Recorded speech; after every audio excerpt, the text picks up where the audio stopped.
Dans cette vidéo, nous allons parler de matériel vidéo. Ce genre de vidéo, c'est des vidéos qui peuvent vraiment nous paralyser avec des youtubeurs qui nous montrent tout leur matos et on se dit « Ouh là là, mais j'aurai jamais tout ce matos ». Moi, c'est pas du tout mon objectif dans cette vidéo. Dans cette vidéo, je veux vraiment vous encourager à faire des vidéos parce que c'est vraiment ça qui compte. Et pour faire des vidéos de qualité, vous avez pas besoin d'avoir tout ce que j'ai actuellement. Et pour être honnête avec vous, j'ai pas grand chose, mais j'ai ce qu'il faut vraiment pour faire des vidéos et pas faire juste une vidéo de temps en temps, mais faire des vidéos régulièrement parce que c'est avant tout ça que j'ai voulu avec le matériel que j'ai et un peu le système que j'ai mis en place pour m'aider à faire des vidéos de manière régulière.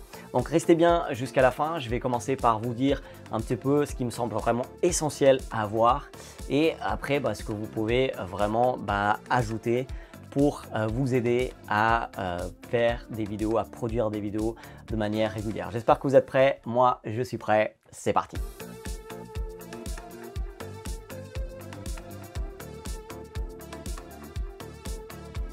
Je m'appelle Ricardo da Silva et je partage régulièrement des conseils et des outils pour vous aider à développer votre business à l'ère du digital. Si ça vous intéresse, n'hésitez pas à appuyer sur le bouton s'abonner.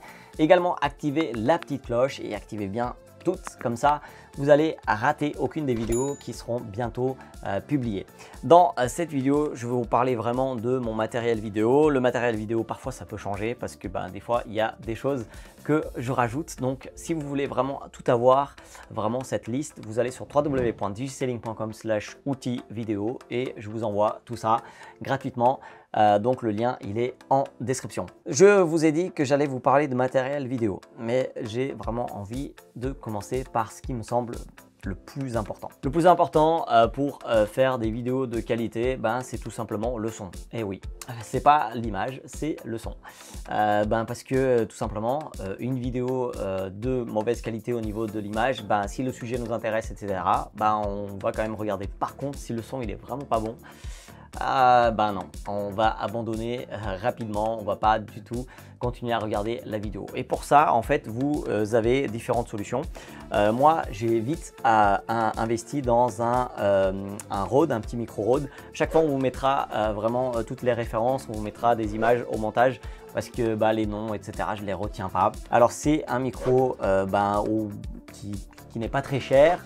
Mais si jamais vous n'avez pas l'argent pour investir tout de suite dans ce type de micro, il est encore moins cher et on vous met aussi une autre alternative que j'ai aussi acheté juste pour tester et franchement ça fait très bien l'affaire. Donc un micro comme ça c'est vraiment essentiel.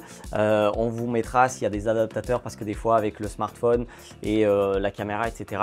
Enfin c'est plutôt il marche tout de suite sur le smartphone si ma mémoire est bonne, mais il ne va pas marcher tout de suite sur la caméra, donc il y a des petits adaptateurs, donc on vous mettra les adaptateurs aussi à chaque fois en image. Donc voilà, pour moi ça c'est l'essentiel et c'est ce que j'ai là en fait, c'est le micro que j'utilise encore aujourd'hui, même si aujourd'hui je suis plus vraiment dans des micros avec des câbles qui traversent en dessous de la table là, parce que là il y a une table juste où je suis.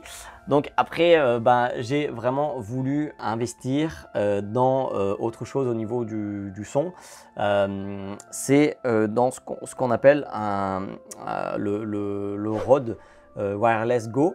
Voilà, c'est ce que j'ai là et c'est ce qui me permet aujourd'hui d'être à distance et de pouvoir vraiment filmer. C'est un système de son, enfin un système sans câble en fait. Donc là vous voyez bien qu'il y a un câble avec un micro. C'est le premier micro que j'ai acheté. Tout simplement ce que je préfère c'est plus proche de la bouche puis plus agréable que mettre ça ici, donc je ne peux pas trop approcher sinon vous allez peut-être entendre du son, mais voilà un petit peu le son, c'est vraiment super important. Donc si vous voulez vraiment investir dans quelque chose qui vous facilite la vie, commencez par investir au niveau du son en fait. Donc ça c'est mon premier conseil. Après, ce que j'ai vraiment au début, j'ai commencé par une caméra que j'avais. Je vous montrerai aussi la caméra, je ne sais même plus quelle marque c'est. On l'a toujours à la maison, mais voilà, c'était un peu une caméra personnelle et puis j'ai commencé à filmer avec ça. Et puis très vite, j'ai voulu avoir une caméra qui me permet de faire un multi-usage. Cette caméra, c'est la Sony ZV-1. C'est vraiment quelque chose qui permet de faire du streaming parce que en fait, sur la caméra que j'avais avant, en fait, je ne pouvais pas enlever ce qui se mettait derrière l'écran. Vous savez, des fois, il y a des petits icônes au niveau de l'écran, etc. Et là, grâce à un câble qui est connecté, qui s'appelle, attendez, c'est le Camlink. Donc, on vous mettra bien évidemment tout ça aussi. Grâce à ce Camlink, voilà, je peux connecter vraiment à mon ordi qui est un Apple M1, je crois bien que c'est ça. Voilà, on mettra aussi des liens de tout ça. Et donc en fait, ça me permet de faire du streaming ou tout simplement d'utiliser un outil comme iCam. Donc je vous mettrai le lien en description. Donc j'utilise un petit peu un outil de streaming, mais en fait, je ne fais pas vraiment du streaming. Je peux enregistrer la vidéo tout simplement dans mon ordinateur. Puis après, faire des cuts au montage et vraiment de pouvoir, comme ça, grâce à l'outil de streaming, de pouvoir presque avoir à la fin une vidéo qui est montée parce qu'on peut mettre des titres, etc. Donc si vous regardez régulièrement des vidéos de la chaîne, des vidéos récentes de la chaîne, vous voyez que c'est fait avec ça. Vous allez voir, en tout cas, je vous le dis, c'est fait avec iCam. Et du coup, ça, c'est vraiment un gros investissement que j'ai fait au niveau de la caméra. Mais je suis super content. Moi, je ne suis pas du tout technique. Je ne m'intéresse pas du tout à des petits détails techniques. Mais par contre, je m'intéresse à vraiment ce que le matériel me permet de faire. Et après, aussi, quelque chose que j'ai très vite investi, c'est au niveau des lumières. J'ai compris que c'était important de bien éclairer et surtout ça permet de toujours créer le même environnement. Qu'il pleuve ou qu'il fasse du soleil ou qu'il fasse mauvais dehors, je ferme les stores et du coup voilà, à chaque fois j'ai un peu la même ambiance. Avec ces lumières, ça me permet vraiment de contrôler un peu ce qui se passe. J'ai aussi acheté un trépied, donc là c'est tout simplement un Amazon Basics. Voilà, c'est pas le plus cher, mais ça va très bien. Donc encore une fois, on mettra les liens en description. Et avec tout ça, moi personnellement, je peux faire des vidéos de manière régulière. Donc un trépied, une caméra, des lumières, comme vous voyez. Il y a des lumières qui sont pas très chères, c'est pas de la marque Amazon, mais c'est une marque voilà, pas très chère. Après, là, c'est un investissement un peu plus élevé, mais ça vaut vraiment le coup et ça fait une bonne ambiance. Donc, qu'est-ce qu'il faut retenir de tout ça? Il faut retenir qu'il faut commencer avec ce que vous avez. Donc, pour commencer, vous avez déjà quelque chose de génial dans votre poche qui s'appelle un smartphone.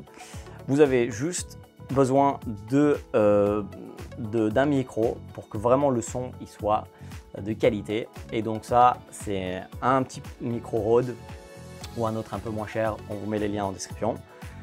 Ensuite, si vous voulez investir dans une caméra multi-usage, etc., moi je trouve que la Sony c'est vraiment excellent. En plus, ça permet aussi de faire du vlog, etc. Donc pour moi, c'est vraiment une super caméra multi-usage. Voilà, je suis hyper content. Donc je vous conseille d'aller regarder et de voir si c'est vraiment ce qu'il vous faut. Au niveau des lumières, c'est important, surtout si vous êtes en intérieur et que vous voulez faire des vidéos régulièrement, comme ça vous n'avez pas besoin de vous mettre derrière une fenêtre, etc., qui est de la lumière ou tout.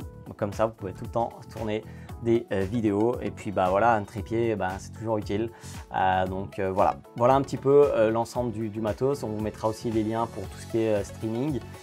Ça peut vous intéresser de tout ce qu'on a pour vraiment pouvoir streamer et même transformer sa caméra en webcam. C'est quelque chose que vous pouvez faire avec ce câble magique qui s'appelle Camlink. C'est bien ça, voilà, Camlink.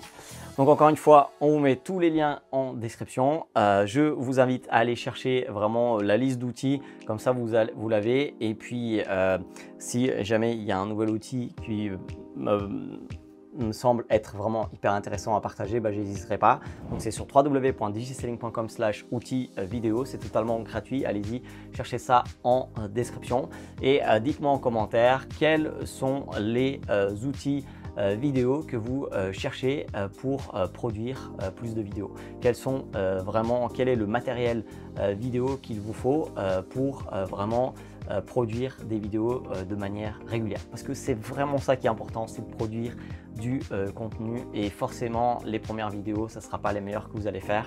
Mais au fur et à mesure du temps, je pense qu'on s'améliore. En tout cas, moi j'espère que je m'améliore en faisant vidéo après vidéo. N'hésitez pas à me dire si vous pensez que c'est le cas. En tout cas, j'hésiterai pas à partager les coulisses de mon business. Donc posez-moi des questions en commentaire, c'est fait pour ça. Et je vous invite là tout de suite à regarder d'autres vidéos sur la chaîne qui vont s'afficher juste ici, parce que ces vidéos n'ont qu'un seul but, vous aider à développer votre business à l'ère du digital.